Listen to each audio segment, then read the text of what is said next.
Hello, welcome back to my channel. If you're new here, my name is Miranda. I'm a homeschooling mom to two. Today we're back with a library haul. I say a library haul instead of a read aloud haul this time because I'm going to do something different. I'm going to include the books I got for me. And when I say for me, I mean that in books I got to see if I want to buy. So backing up, I really love using the library to vet my resources in a way. So there's a ridiculous amount of potentially awesome resources for supplementing to your homeschooling curriculum that it's impossible to buy all of them. I would be broke immediately. So using my library as a way to kind of see what ones stick, what ones are really impressive to me, what ones go really well with the curriculum I have, that's really important to me because it helps me figure out what I want to spend my money on. And I recommend that to all homeschoolers just because it's a really, really easy way to figure out where you want to dedicate your time and energy and money. Because as we know, being a homeschooler is not cheap. So wasting money is never a good thing, and the library can really help you at not wasting your money. So, tangent aside, I did include this time books that I got for seeing if I wanted to buy them for different curriculum I have for future studies, and I will share those with you today in this video. So without further ado, let's get started on the books for read alouds and such for my kids first. So my daughter's absolute favorite this week was this book, Chickenology. It is exactly what it sounds like. It is a book all about chickens, and she was quite obsessed with it. It's actually really, really well done. I do want to get this just because she loves it so much and because it would be good with bird studies for future. When we're doing that as a unit study, it's really, really scientific. I did not know there was this much information to share about chickens, but there is. And it's actually really interesting. And it's really illustrated, very cute, and it's really an adorable book. Highly recommend if you have a kid who is obsessed with chickens like mine is. So that one was great. Moving on, you may be familiar with this if you're in the homeschooling community once again because it is very, very popular. It's The 50 States, published by Wide-Eyed, so you know how I feel about it already. We actually already own The 50 Cities, which is the companion book to this.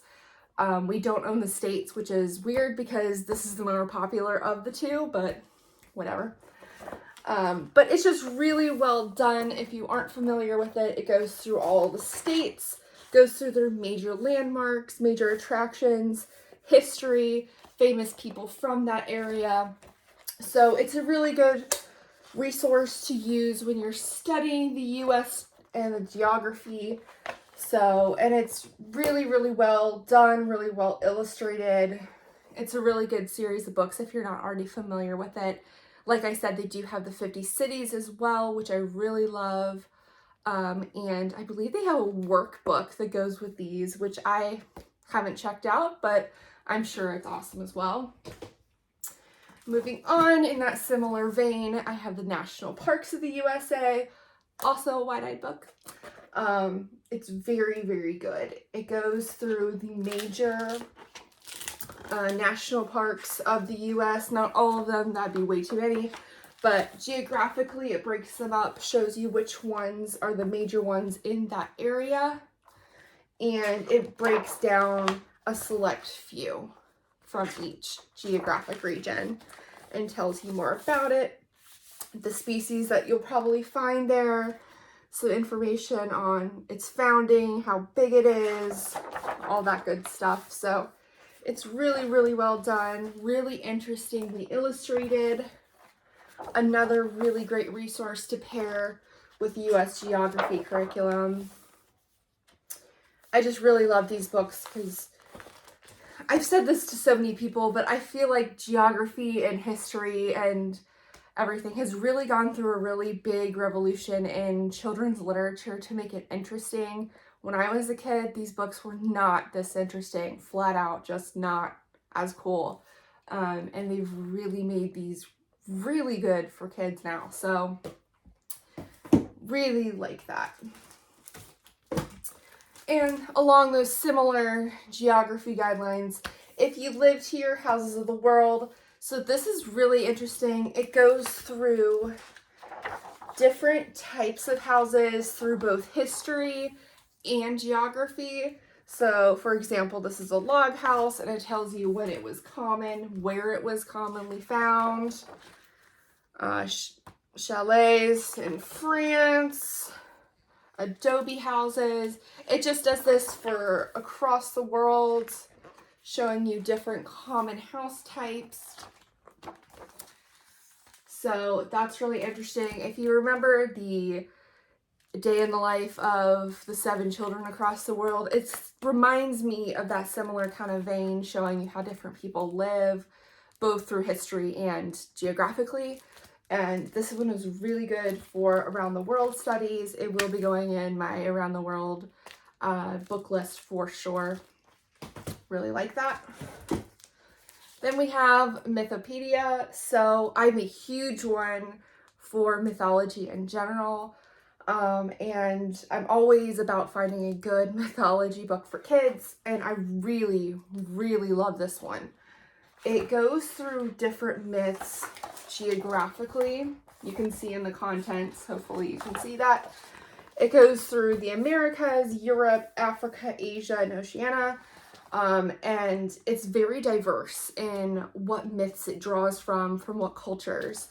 Instead of just the, typical Greek, Roman mythology, sometimes Mayan thrown in there. This really deep dives into cultures you may not be as familiar with, such as, the Aboriginals in Australia and African myths and folktales, and Native American in the Americas. It's just really, really good. I really love it. It breaks down where they're drawing from. It's just really awesome. I highly, highly recommend this to add some diversity to your mythology studies. Sometimes, and I love Greek mythology, don't get me wrong, but sometimes we act like that's the only source of mythological stories there is, and that's simply not true. So I think this is a really good one to explore with your kids when you're on that topic. All right, moving on. This was another one I wanted to check out for the Around the World book list I'm putting together, and this is Celtic Tales, Fairy Tales, and Stories of Enchantment from Ireland, Scotland, Brittany, and Wales. This one I really, really love. It doesn't have a lot of pictures in it, so if you're looking for fairy tales for, younger kids, this probably isn't the one for you, unless it's strictly a read aloud. As you can see, it's a lot of words, but it is really well done. It is pretty diverse in the stories it tells. I didn't know most of these tales going into it, which is always a plus for me. I like when it's not oversaturated with the same stuff. So I really, really like this if you're doing a geographic study or history studies in that area. Really well done. I believe they have some other ones. I think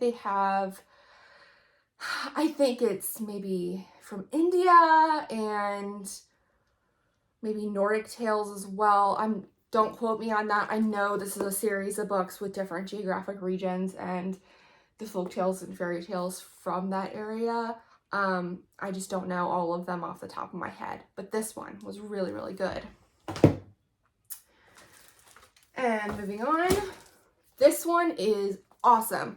This is I Am Not a Label, 34 Disabled Artists, Thinkers, Athletes, and Activists from Past and Present. So this really is a good biography on a lot of different important people with disabilities through history. And what I love about it is, I mean, first off, you don't get a whole lot of books that highlight people with disabilities beyond their disability. This talks about all their achievements, and by the way, they also have this disability. It isn't solely that, you know, this is just, they are what their disability is, which is a one-dimensional narrative that unfortunately a lot of books like to take when they're talking about disability. So this is really good that it goes beyond that. And what I also like is it talks about both physical and mental disability, and invisible disabilities. So there are people, of course, with physical disabilities that you can see, like they're in a wheelchair, like Stephen Hawking with ALS. But it also talks about mental illness, and it talks about Crohn's disease, things you can't see necessarily just by looking at somebody, but it does affect their life severely. It's just really, really well done. I think it's an awesome, inclusive read to share with your kids, and to show them, you know, you are more than whatever label that you're put on. So really, really good. Highly recommend. Another wide-eyed book, if you didn't notice. Yeah, not shocking there, is it? So, moving on. This is Turning Pages by Sonia Sotomayor. It tells her life story. It was really good. I really enjoyed it. It goes through her childhood and talking about what inspired her to go into law. It was really interesting. I didn't know much about her life, honestly. So reading this as you read aloud was really good. So yeah, it was really well done, and it's written by her, so you know you're getting the real thing. So I really like it. Along those same lines, this is The Highest Tribute, Thurgood Marshall's Life, Leadership, and Legacy. This is also very excellent.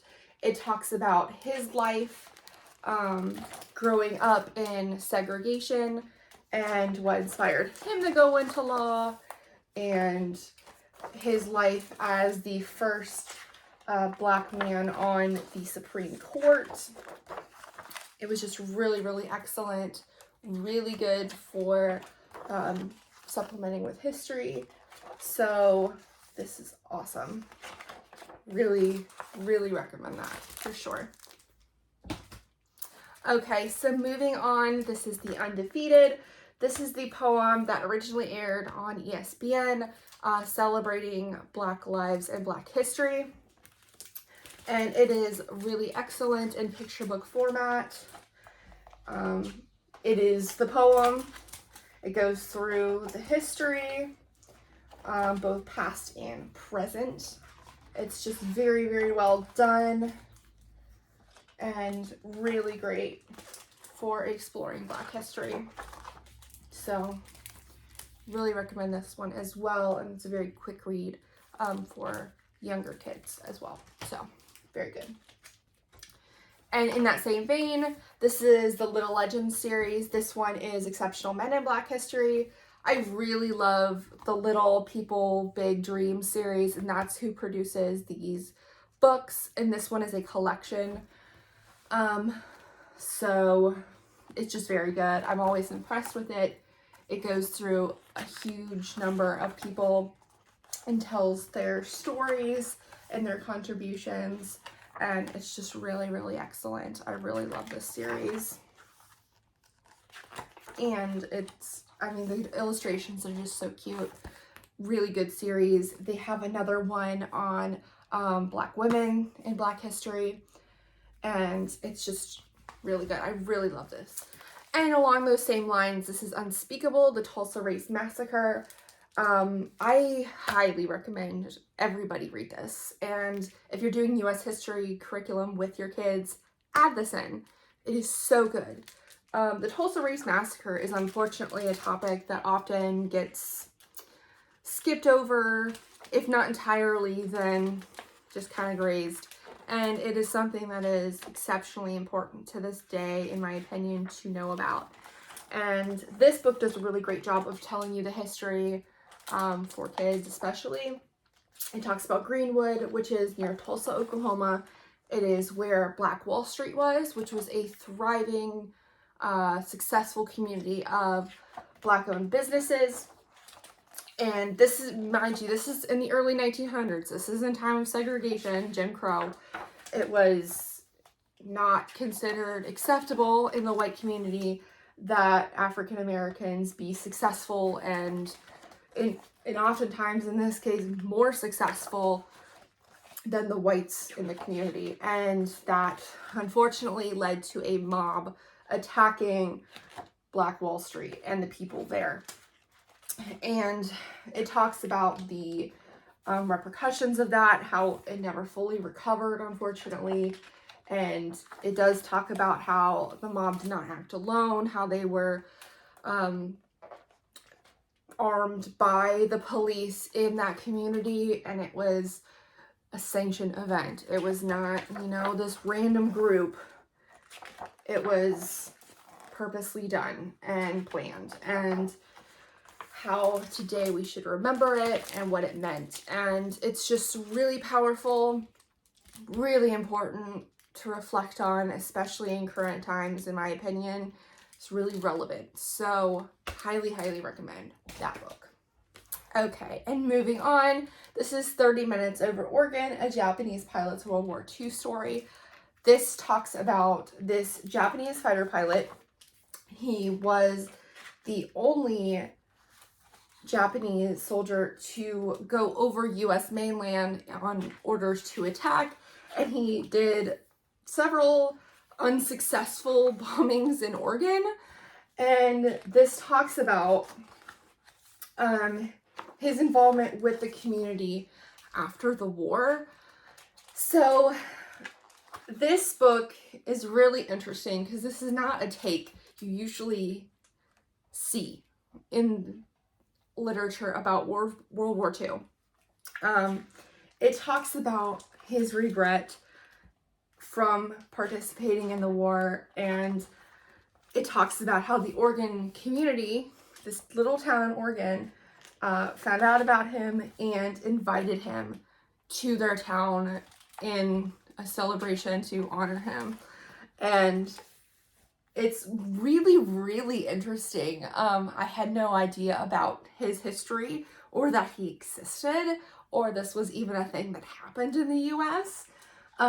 So it was really cool to read about. It goes over, you know, forgiveness and what people do in war that they just do because of orders, and the meaninglessness of war and why it's just awful because, you know, we're all people and we would not be doing these things under any other circumstance to each other. And I think that's just a really powerful message and a really good message to hear, showing that, you know, just because two nations are at war does not mean we have to treat the people there like enemies.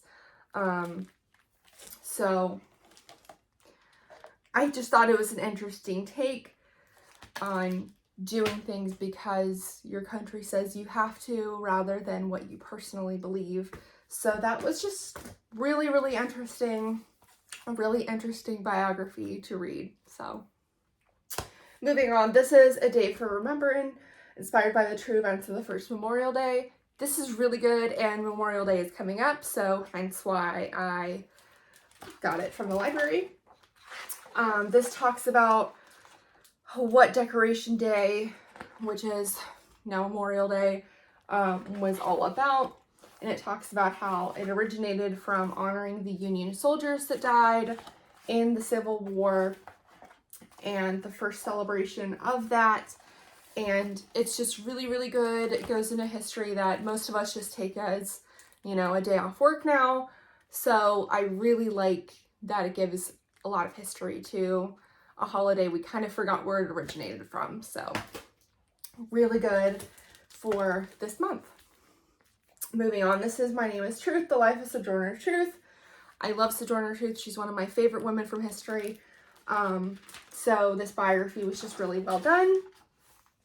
talks about her life as a slave and how she got out and what she did post-slavery, how she rescued her son from the South, and how she fought for women's rights after she got her freedom. She's just a really, really impressive woman to this day. I just really love any biography about her because she is such a unique, powerful woman, and she's awesome. So this biography, really good. All right, and moving on, this is Brave Girl, Clara and the Shirtwaist Maker's Strike of 1909. Ooh, my cart is falling apart. Anyway, this is about the Shirtwaist Maker's Strike of 1909 and the women that participated in it and children. And it is really good. I highly recommend adding to your Industrial Revolution studies in U.S. history. It talks about the mass wave of immigrants that came in the U.S. and that many women and young kids worked in the textile industry factories in the horrible, horrible conditions that were there, and the unions that arose from those companies and their fight for workers' rights and better compensation and such. And this was really, really well done. I really like it. Highly recommend that book. This one is also very good. It's Tia Fortuna's New Home, A Jewish Cuban Journey. This is another book that reflects the story of immigration. She's going from Cuba to Miami, and it is just a really well done picture book, talking about heritage and the story of immigration, on taking things with you and taking your culture with you. And it's very, very good. It's super bright, really awesome, reflects like the Cuban culture as well. So really good. Highly recommend this book. It's very engaging. And this one, I loved this book. This author, Cynthia Levinson, is so, so good. I love so many books by her, and this is no exception. This is The Youngest Marcher, the story of Audrey Faye Hendricks, a young civil rights activist. So this talks about the march that kids participated in, the Children's March, and Martin Luther King and segregation in the South. And oh my God, it is just so well done. It tells the story in a very accurate way, but also in a way kids would understand if they don't have a whole ton of, you know, background on the segregation of the times in the South. Just so, so good. Shows you the impact kids had and how they treated the kids who marched, which is just horrific, but so powerful. Really, really good. I just really love this book. Yeah, so in Black History Studies, she's an awesome one to study. Okay, I apologize. My kids need me for something, so excuse me. This is Be a Tree. It is about trees, but it relates it to us as humans, which I get doesn't make sense of me just saying it, but it's really good. So for example, this is Be a Tree, Stand Tall. So it's relating it to, you know, standing out for what you believe in and standing in the presence of hardship and supporting yourself. And it's just a really, really cute book, and it does give some scientific information as well on trees, which is nice, but it is a story of us as humans just as much as it is about trees. So really cute book. All right, and next we have Can We Save the Tiger? This is about endangered species, and it is really interesting. Really realistic drawings of the animals. It's really good, and maybe for a little bit older kids, just because it has more words than some picture books have, but it is still very good. in your animal studies, in my opinion, because it talks about extinct and nearly extinct animals and what we can do to protect them. So that is very good. This is Moon.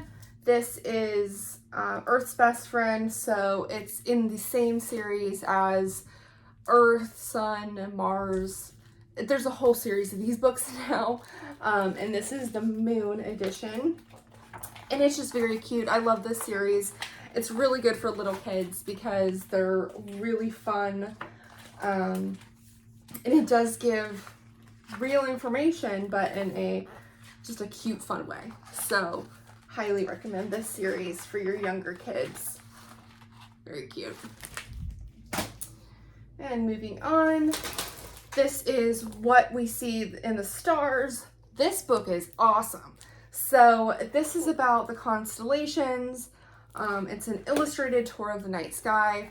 So it talks about all the different constellations and the stars we see and how to find them in the night sky and the mythology behind them.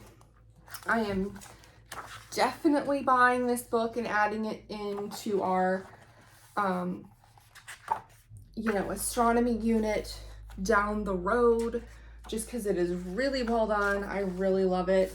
The illustrations are really awesome, really cool.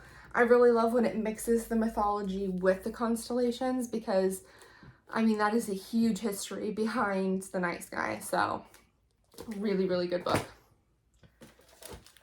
All right, and next we have Hidden Figures, the true story of 4 Black women and the space race. You're probably familiar with the story of Hidden Figures, and this is the picture book version of it. It is very excellent. I highly recommend it.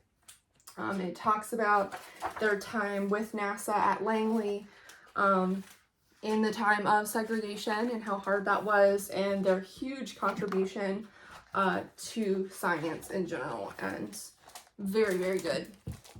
Awesome book. And along that same vein, this is One Step Further, My Story of Matt the Moon and a Lifelong Mission. This is actually written by Katherine Johnson, which is one of the women in Hidden Figures. So that is awesome. It talks about her life and her daughters, and they all were exceptional women in of their own right. And it talks about, her contributions as well as theirs. Her life as a computer working at Langley. It's just so, so good. It's illustrated really nicely as well. It has some actual photographs to include. So it's just really awesome. I really love that it's written by her. So, you're getting a really unique look because it's written by the woman who was there. So, excellent book. All right, and moving on, this is Fearless World Traveler, Adventures of Marion North, Botanical Artist. You've probably seen these pictures before. She's the artist behind them. It talks about her life growing up. She grew up in the 1800s, and it talks about the oppression she felt as a woman, not being able to do anything for herself, or, the lack of expectations in that she could achieve anything beyond marriage. So it was really interesting in that way.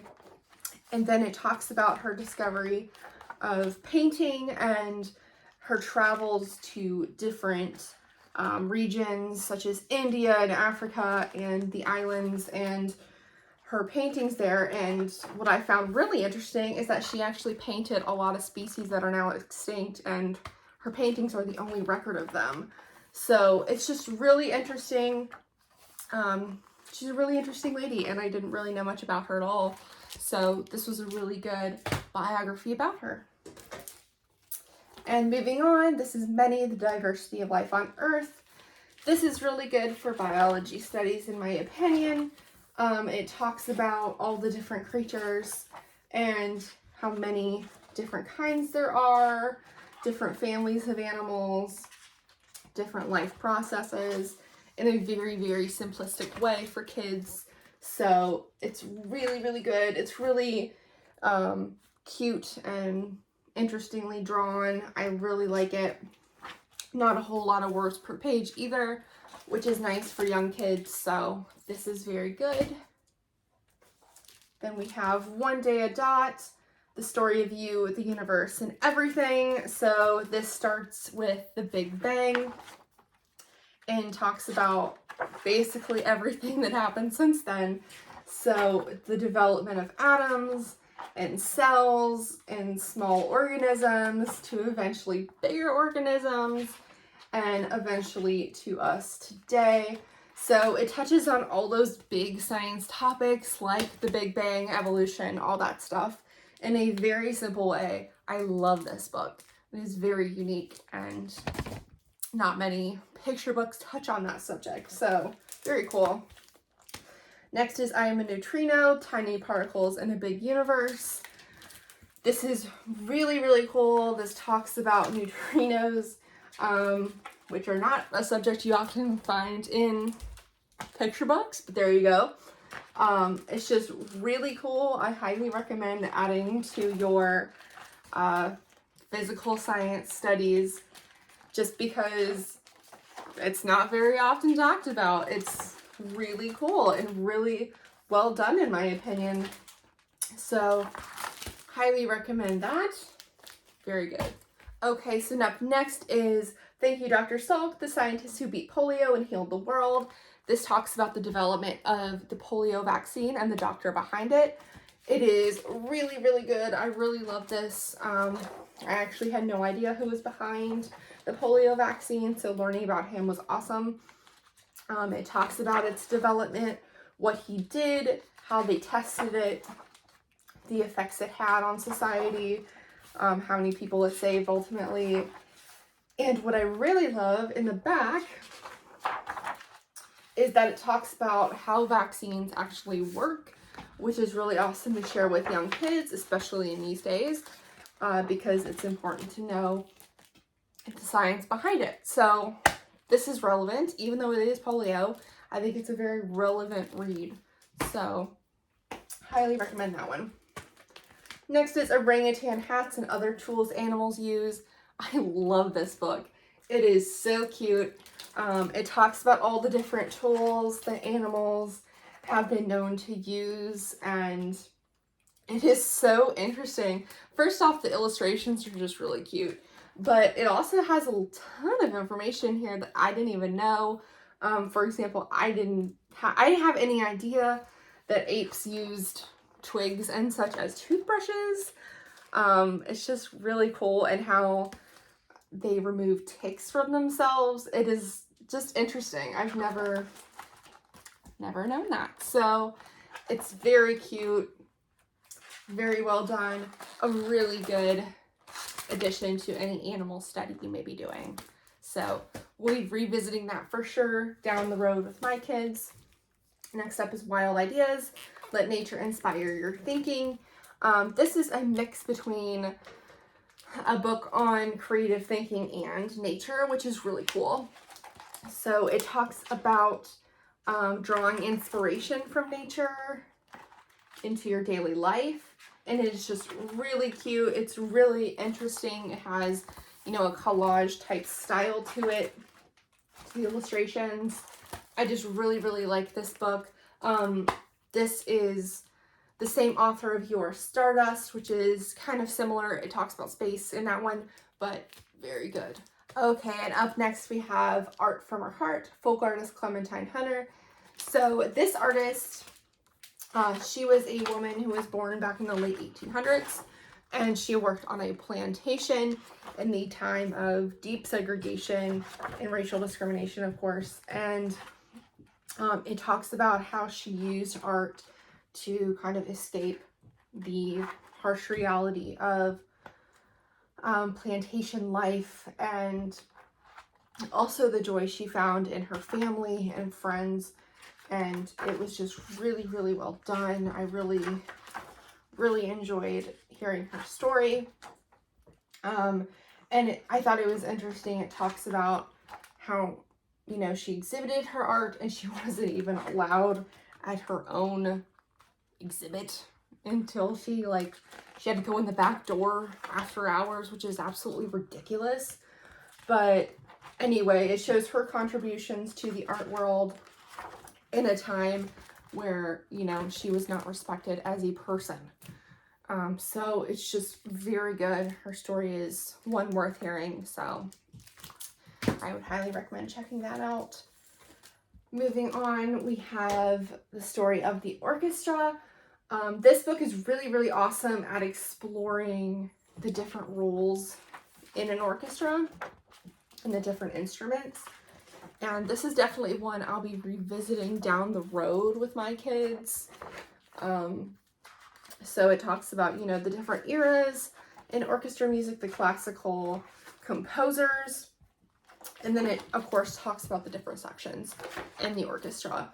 And I think this is a really cool way to explore music with your kids, especially, you know, if they're not really sure what they want to potentially try.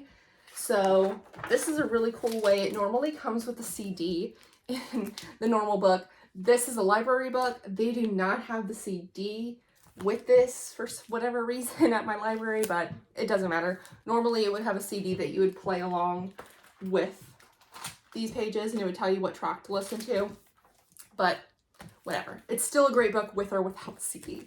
So that one's really cool. This is A is for Oboe, the orchestra's alphabet. It also talks about different aspects of the orchestra in a little bit more simplistic way, not quite as, you know, hard on facts as the other one was, but this is really interesting. It goes through different instruments and different, you know, aspects of the orchestra, different players. Just really cool. I really like it. Really good addition to any music studies you may be doing. Really good. This is another orchestra book. This one is my favorite because it's just really, really interesting. So it talks about, again, the history of the orchestra, but also the different instruments themselves. And I really like how it breaks down how they work. That's something that's not often included in these books, and it's really cool that it gives you all the different parts, why it works, why it sounds the way it sounds. Just really awesome. I love this. I'll be purchasing this for sure for future music studies with my kids. And what's really interesting is they talk about, one second here, the modern day applications of music. So of course they go through, you know, the historical classic composers, but it also talks about how music is so important beyond a classical setting. So it talks about, of course, the opera and the ballet, but it also talks about Broadway and movies and all these places that, you know, you find music that you need music for that aren't just a concert hall. So this was a really cool, really interesting book. All right, and up next we have King of Ragtime, the story of Scott Joplin. This is a really good biography. I highly recommend it. Not only is it just illustrated extremely nicely, but it tells the story of Scott Joplin, where he came from, where his inspiration came from, and the story he has to tell, and it's just really, really interesting. It talks about, you know, the impact of ragtime music at the time, and I just think it's really awesome. So really, really good book. It's a little long, so it may be for a little bit older kids than mine, but highly, highly recommend. Okay, and moving on to the more fiction grouping of books for my read alouds. This is Eyes That Speak to the Stars. If you're familiar with Eyes That Kiss in the Corners, I did show it in one of my previous videos. This is the companion book to that. It is essentially the same book, but about a young boy instead of about a young girl. And like its companion, it is a story about a young Asian boy who feels, you know, excluded often from his friend group because he looks different. And it is about finding pride in your heritage and losing self-consciousness you may have with your difference in appearance and taking pride in your family and your culture. So it's just a really good book. Highly recommend it, along with The Eyes That Kiss in the Corners as well. Okay, moving on. This is Barnaby. This is about a little parakeet who gets out of his enclosure and finds wild birds and lives among them for a while. And it is just really good. It's really cute. My daughter's a huge fan of birds, so anything that has to do with birds is a winner for her. So that's a plus. It was really cute. Next we have Fry Bread, a Native American family story. This one was really good. I really enjoyed it. It talks about fry bread, but also about the culture of Native Americans and the importance it has to those cultures, and it's just really good. I really like it. It's just interestingly done. It's interesting on how they tell culture and history. And if you're into that, they also have a recipe in the back, so that's fun. Okay, and next we have Milo is Missing Something. This is about a cute little octopus who is missing something, but he can't tell what. And it ends up being his family, spoiler alert, but it is really cute. It draws different ocean creatures in a really cute way. So this one was fun. It is really simplistic in its words, so that was good for my young kids. Up next we have You Ever Seen a Flower? This one was pretty interesting in its illustrations. It's very bold, very bright and colorful. So it's just a really unique kind of book. We liked it. It kept my daughter's attention for sure. Anything this bright will keep her attention. So that's good. So really recommend that one. All right, and then we have Finding Narnia, the story of C.S. Lewis and his brother. I'm not exactly sure how this got in my fiction pile, but here we are. This talks about C.S. Lewis and his childhood and his relationship with his brother and the inspiration he found for writing the Chronicles of Narnia series. It's really interesting, gives some background to that series if you're a fan, so that's a plus. Really nice. And then we have this, which is Breathe Like a Bear. And this is 30 mindful moments for kids to feel calm and focused anytime, anywhere. This one is really awesome. It has different activities in here that you can do with your kids just to practice mindfulness and meditation. It has different breathing methods that are portrayed in a way that kids can understand and would have fun with. So it's not so preachy, but it is really good.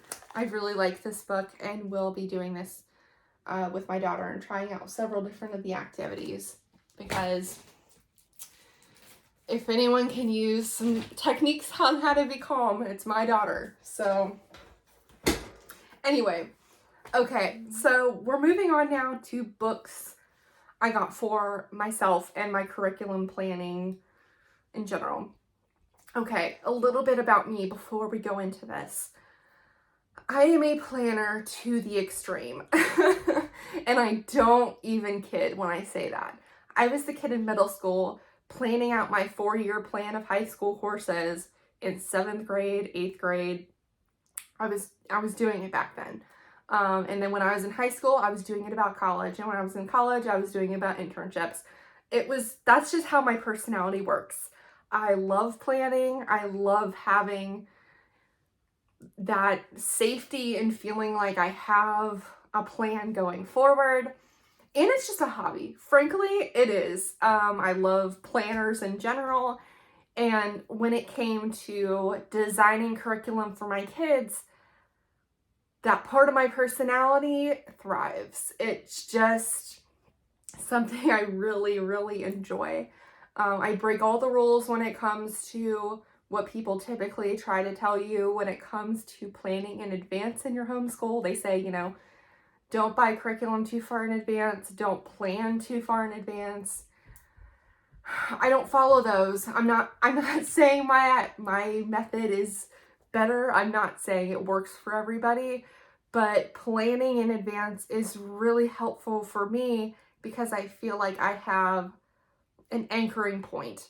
It is not meant to be, restrictive or inflexible in any way. In fact, the opposite. It makes me prioritize and see where I want to take our studies and be more holistic with our approach to studies and not feeling overwhelmed. Part of it is how my personality, my brain works. I need that structure to feel like I'm mentally in a space that's calm and steady. When it's chaos in there, we're not going to learn anything. I can tell you that right now. So planning helps me just kind of eliminate the chaos, if that makes sense. So the purpose of me getting these books to see what I want to incorporate in future curriculum is so I can narrow down. I think all of us have budgets when it comes to curriculum planning. If you don't, better for you. I am very jealous, but most of us do. We can't spend endless amounts of money on what we want to include in our homeschool. So borrowing from the library, kind of paring down, seeing what makes sense with the curriculum I have is just a really good thing for me. So I wanted to share that with you. So if you are interested in including any of this in your homeschool studies, you have it as well. So let's start. First, I have a few red drops. The Chicago Race Ride of 1919. This one was excellent. I would probably recommend this for middle grade. I'd probably say early middle school is probably the best for this. It's pretty thick, but it is exceptional in talking about this period of history. So really good. I really liked the portrayal that they did in this. So that is really good for your middle schoolers. Next we have Finish the Fight. This is about the revolutionary woman who fought for women's suffrage, and it is really good. It is a small chapter book. I mean, it's pretty thin, but it does include a lot of different women who did fight for the right to vote, and it talks about lesser known suffragettes. I mean, we're all familiar with Susan B. Anthony, but there were so many women beyond her, women of color as well, that are often forgotten, and their stories deserve to be told just as much. So this is really good. It is probably an upper elementary read, I would say, or at least a read aloud. It's just, I really like it for U.S. history studies. I already bought this because it was on Book Outlet and it was pretty cheap. So we will definitely be adding this in to future U.S. history studies. Let me get our next book here. This one I already have talked a lot about if you follow me on Instagram, but I love it. It's What's the Point of Math? It breaks down a lot of different mathematical concepts in a way that tells you why they're important, which I think is really awesome for incorporating in your formal math curriculum because it gives some background as to why we're studying this. Because I said that all the time as a kid, like, what is the point of this? When am I ever going to use this? And this answers those exact questions.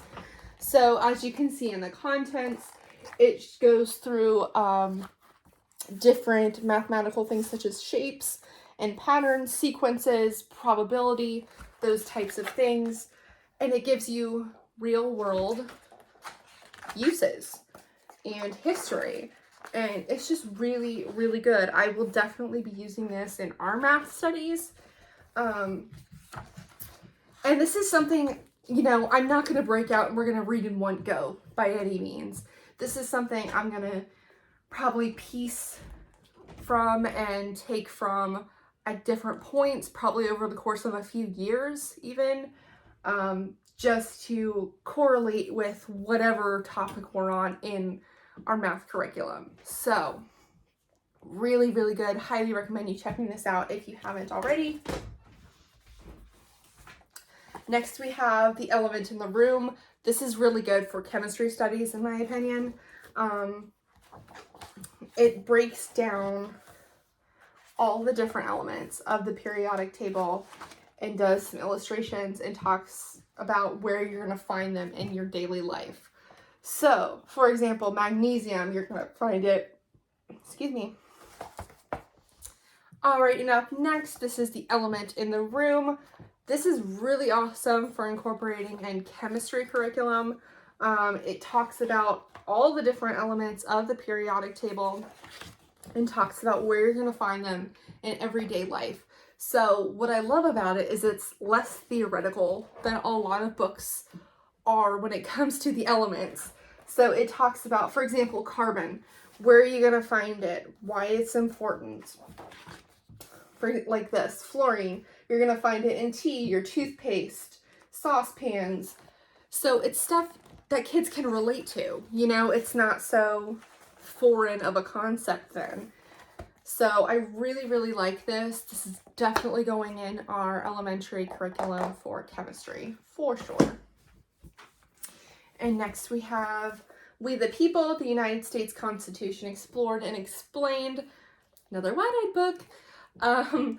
This one is exceptional. I really, really love this book. It breaks down the entire Constitution, from the preamble to the Bill of Rights. It's just so good. It gives context. It gives history. It gives Supreme Court cases that have used the Constitution and seen, you know, where it applies. It's just so good. It talks about the arguments in current society on, you know, where everyone stands politically on these things. So one that is really good, in my opinion, is the Second Amendment is a very hot button issue in this country. And it is, you know, politically a huge deal. So it talks about the different viewpoints when it comes to this amendment. It talks about the context the founders wrote it in. It's just exceptional. I really, really love it. I can't go on enough about this book because it's just very good. It also talks about the faults our Constitution has, and that's something you don't often find, especially in kids' literature, but it's very real and how it affects people. So, excellent book. I will definitely be incorporating this in U.S. history, civics kind of studies down the road, probably upper elementary school at least, but very, very good. Highly recommend that one. And in that history vein, this is The True West, real stories about black cowboys, women sharpshooters, Native American rodeo stars, pioneering vaqueros, and unsung explorers, builders, and heroes who shaped the American West. So, this book talks about when we started venturing west, and it gives a little biography and history on all the people your history books probably skipped over. A lot of different people of color, a lot of women, just really, really interesting. A lot of Native Americans, Mexicans, Jewish. It's really good. It's, I've heard of maybe 3 people in this entire book when I read it, and that's really depressing that I didn't know so many of the people in this book. And so this is definitely going in our U.S. history curriculum because I think it's really important to tell those stories that don't often get told. So this is a really good one for that. All right, and moving on. Whew. This is The Fault Lines in Our Constitution, the Framers, Their Fights, and the Flaws That Affect Us Today. This book is excellent. There's also a graphic novel edition of this, which I think is extremely interesting. But it talks about the Constitution and that although, you know, very central to our identity as Americans, there are faults with it. You know, the founders and the writers of the Constitution were not perfect. They were human, and they were products of their time. And it talks about, you know, where those faults lie in the document, what problems arise because of those faults, and how they truly do still affect us. So it talks about different things such as presidential term limits and gerrymandering and different things that are just really important to know as a citizen in the US. Because it's not healthy to glorify the framers of the Constitution or the Founding Fathers. It's just simply not. They were human. I can't express that enough. And they had exceptional faults. So, of course, the documents they produce are going to be faulted, just like our government today. So, it's important to know them, in my opinion, and this book does a great job of exploring that for kids. This is probably middle school range, in my opinion, but it's very, very good, and we will be incorporating this in our civics studies. All right, and moving on. This is A Journey Through Art, A Global History. This one I really love for different art studies as my kids are older, because it does go through history and is pretty diverse in its representation of art. It doesn't stick to just Western art. It does include Eastern art and artists.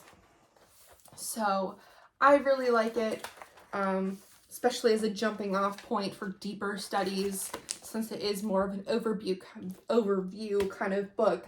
So this one is really good if you're studying art history with probably older elementary, at least. Probably younger or middle school is the best for it. And this one was really fun. This is Why is Art Full of Naked People and Other Vital Questions About Art. This is also one I wanted to check out for future art history studies, and I love this book. It asks questions, which I love, because honestly, foundationally, that is the reason I homeschool. I want my kids to interact with their education, and anything that asks questions like this is awesome to me. So, you know, it asks questions like, who were these people in this painting? Why did they draw these certain things? What is abstract art? It's just really good. Really good to incorporate. I'm definitely going to be using this one as well when they get a little older. That's probably upper elementary for sure. Okay, and last but not least, this is Virginia Apgar. This is part of the She Persisted series. It is very, very good. It is a small chapter book. So at minimum, your kids should probably be comfortable reading beginner chapter books, or at least do a read aloud to do this book.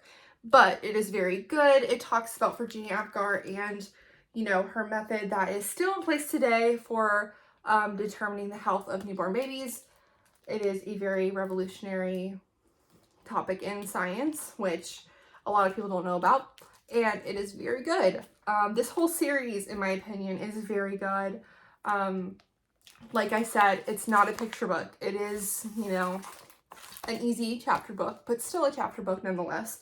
So your kids should be at that level prior to starting these books. Okay, so that concludes my library haul this week. It was huge. I am sorry.